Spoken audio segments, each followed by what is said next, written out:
જાણીને તો કોઈ ભૂલ ના કરે, પણ અજાણતા જો પૂજા કરવાના સમયે કે દીવો કરવાના સમયે કે આરતી કરવાના સમયે ભૂલ થઈ જાય તો વિશેષ કયો મંત્ર બોલવો જોઈએ? જય માતાજી મિત્રો, હર હર મહાદેવ। હું યોગેશ મહારાજ। આજે આપણે જાણીએ કે સવાર સાંજ આપણે માતાજીની પૂજા કરીએ છીએ। તમે પણ સવાર સાંજ માતાજીની પૂજા કરતા જ હશો, અને આ પૂજા દરમિયાન જો કોઈ ભૂલ થઈ જાય, આપણે માતાજીનો દીવો કર્યો હોય, માતાજીની અગરબત્તી કરી હોય કે માતાજીની આરતી બોલ્યા હોય કે ભજન ગાતા હોઈએ, અને સવારે કે સાંજે પૂજા દરમિયાન જો કોઈ ભૂલ પડે તો આપણે એવું કહેવાય છે કે પાપ લાગે છે। પણ આ વિડીયોના માધ્યમથી હું તમને સટીક જાણકારી આપીશ કે પાપ તો લાગશે, પણ આપણા પાસે એવો મંત્ર છે, જો આ મંત્રનું નામ સ્મરણ બોલવામાં આવે, સવાર સાંજ ગમે ત્યારે પૂજા કરો, પણ જો દિવસમાં એક વખત પૂજા પછી આ મંત્ર બોલવામાં આવે તો પાપમાંથી મુક્તિ મળે છે।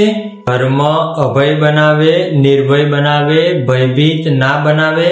સવારે કેટલાક લોકોનો પ્રશ્ન હોય કે અમે પૂજા કરીએ છીએ અને અમારાથી જો કોઈ ભૂલ થઈ જાય તો અમને બીક લાગે છે કે અમે કોઈ પાપના ભાગીદાર તો નથી ને, અમારા ઉપર કોઈ દોષ તો નહીં થાય ને।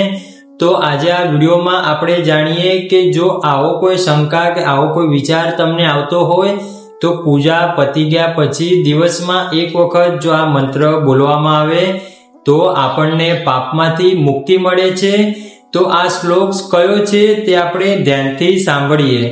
ओम यस्य स्मृत्या च नामुक्त्या तपोयज्ञ क्रियादिषु न्यूनं संपूर्णतां याति सद्यो वन्दे तम अच्युतं ओम यस्य स्मृत्या च नामुक्त्या तपोयज्ञ क्रियादिषु न्यूनं संपूर्णतां याति सद्यो वन्दे तम अच्युतं। આ મંત્રનો સાર એવો છે કે હે અચ્યુત ભગવાન, હું તમને વંદન કરું છું, હે અચ્યુત ભગવાન, હું તમને નમસ્કાર કરું છું। આજે પૂજા દરમિયાન મારાથી કોઈ ભૂલ થઈ હોય તો ક્ષમા આપજો।